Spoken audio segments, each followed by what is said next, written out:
নমস্কার। আমার এখনকার নিবেদন একটা ছোট কবিতা, প্রায় 1 বছর আগের লেখা, ক্যাকটাস। এটা দেশভাগকে কেন্দ্র করেই লেখা। দেশভাগ এবং বাঙালি শরণার্থীদের দুর্দশা নিয়ে আমার এই লেখা। ক্যাকটাস।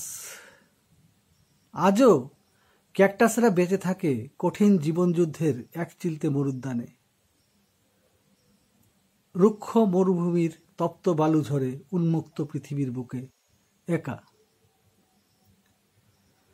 বুকে নিয়ে মাটি হারানোর তীব্র যন্ত্রণা তাড়িয়ে বেড়ায় তাদের প্রতিনিয়ত, প্রতিদিনের সকাল সন্ধ্যায়। আড়াআড়ি নিরক্ষরেখা একদিন নির্মমভাবে ভাগ করেছিল দেশটাকে, আর তার 1000 বছরের গোছানো সুখের সংসার এক নিমেষে।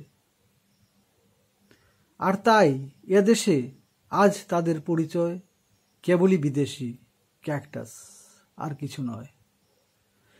ধন্যবাদ।